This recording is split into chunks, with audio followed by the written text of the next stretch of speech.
I don't believe that anybody feels the way I do about you now.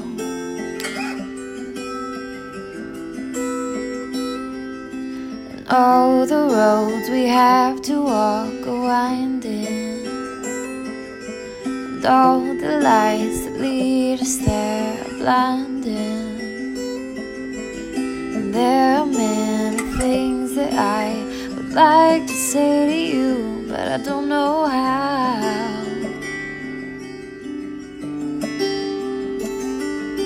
But maybe you're gonna be the one that saves me. And after all, you're my wonderwall. Welcome to Morning Coffee. Happy Hump Day. Today I want to talk to you about why happiness is a choice. Now, it's something we hear a lot, and if you listen to yesterday's episode, it's like something you could memorize for sure. But if you don't understand why it's a choice, and you just try to tell yourself over and over and hope you learn it by osmosis, it might work, it might not. But I want to break down a case for what I've been thinking about lately, and why happiness really is a choice. Because you either choose to be happy, or you accept that life is a no-win scenario.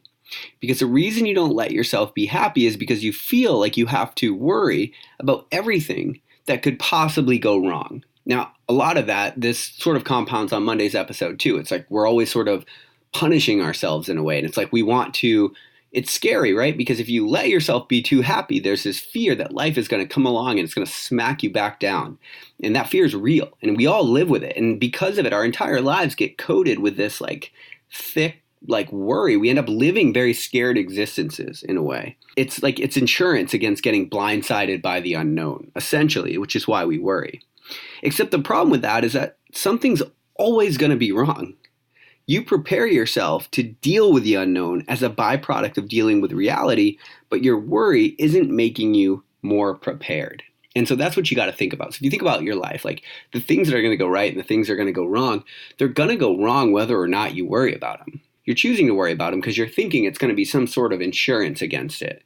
And like maybe you'll be a little extra prepared, but it's like, no, you can prepare yourself for the unknown and that's all you can do. The amount of worry that you put into it isn't actually making you any more prepared for anything. You have to focus on what's wrong to make it right, but something will always be wrong. You're in a battle that you can't possibly win in this case. There's always a flaw to point out. The nature of our universe is imperfect so that you have a mechanism to learn. That is why the universe is set to a karmic scale in the first place. The act of being itself is to engage with what's right and what's wrong. Because if everything was right, there would only be light and there'd be no journey to being at all. We would only be plain awareness. We need what's wrong so that we can have a relationship with what's right, which brings me back to the beginning. You have a relationship with what's wrong and what's right. That's called being. That's called existence. This thing that we're doing here is interacting with what's wrong and what's right. And there's got to be both. Because otherwise, again, we would just be plain awareness. But this is life. This is existence. And so what we're doing is actively engaging with the negative and the positive polarities of existence. They're both going to happen as a result of you being here. The karmic scales aren't going to be tipped just because you've chosen to worry more about one thing or another. All that does is highlight one side of the relationship of being. And so that's kind of what we're all doing. And we're almost all conditioned to do it in a way, right? We're always looking for what's wrong. But it doesn't change it. Happiness is simply the choice to highlight the positive aspects of being. You're just highlighting the other side of what's happening to you. That's what happiness is. So regardless of your anticipation, your enjoyment, your agonizing, reality is still just a relationship between what's wrong and what's right. And both of those things are going to continue to take place regardless of what you think about them.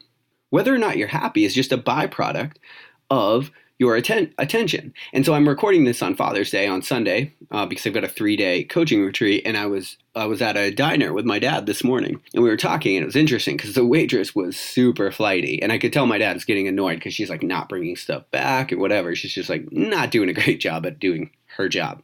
But also the coffee was amazing. And the omelets are amazing. And I was talking to my dad about this idea of like, well, we just choose to focus on one relationship of being. We're not, if you want to be happy, you just focus on what's good and not what's wrong, because both are always going to be there as long as you're in this life. And so, I was like, in most situations, you would ask yourself, like someone said, how was dinner? You'd be like, oh, the waitress was flighty or whatever. It was like you might talk shit in some way. But I was like, or you could be like, dude, this coffee is amazing. Every time I sip it, warm hug for the soul. Absolutely love it. Also, omelet on point. It was so good. One of the best I've had in a long time. You can highlight whatever you want, right? You can talk about what doesn't work and what doesn't right. Both things are always going to be there. If you want to be happy, you need to put your attention somewhere productive. And again, this is a very logical explanation. You're not like making some kind of quantum leap to happiness. You're just, what's right about this? As a writer, I think I'm conditioned to do that. I'm always looking at situations in life and I always ask myself, what's beautiful about this moment? And then I figure it out. And so I'm sort of conditioned to look for the happiness, but not everybody is. And I realized I didn't take that through my entire life until I started becoming aware of this. But the one thing that does appear to be true in our world is that like attracts like. So if you choose to focus on what's right, you'll continue to get more of it. Bad things will always happen, but you worrying about them and dwelling on them isn't helping or hurting. It's just the state you're choosing to pass time in. It's just you simply choosing not to be happy. You aren't more protected because you constantly go over what's wrong in life. You're just less happy. This life isn't a punishment, it's just an experience. You're treating it like a punishment, but that's on you because you have an opportunity to focus on the other side of being. Where you put your attention is how you choose to be happy. I hope this makes sense. If it doesn't, reach out because I'd love to get more into it. I'm super into this stuff, but I think we can change our relationship with life itself. And by doing so, we can make our lives so much more productive and so much more enjoyable. And we can make the experience so much deeper. But that causes us to sort of pull the mainframe out and forget what we think we know about this thing and then to start tearing it apart differently, right? And so start looking at all of these different aspects of your life. Start looking at all of the different situations in your life and find the damn good. Find what's good because that's what happy people do.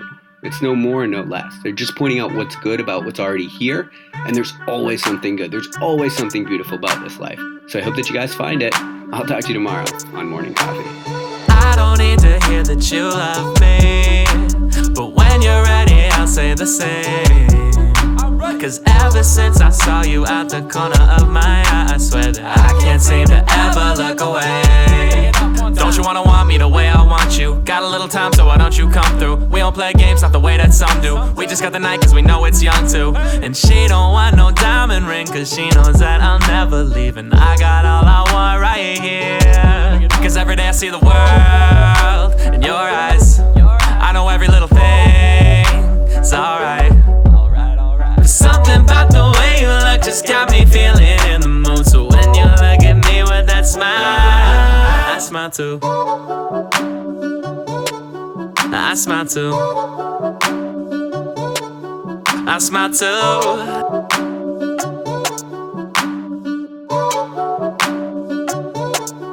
I smile too. Swear you got that something that I need some more of. And I'm just trying to give you all these options. We could get that body moving, just keep dancing through the night. And then maybe we can do things when they turn off all the lights. Yeah, your touch is so genuine and scares those ghosts we left behind. And I know you can keep me away. See, every day I've tried my best to find some kind of happiness, and I feel like I found my way. Cause every day I see the world in your eyes. I know every little thing is alright. But something about the way you look just got me feeling in the mood. So when you look at me with that smile, I smile too. I smile too. I smile too.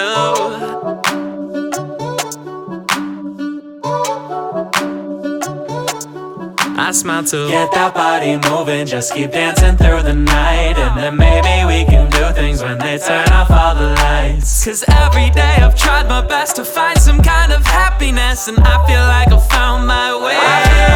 Cause every day I see the world in your eyes. I know every little thing, it's alright.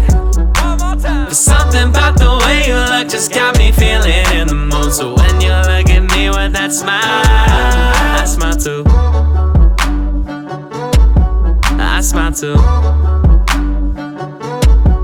I smile too. Yeah.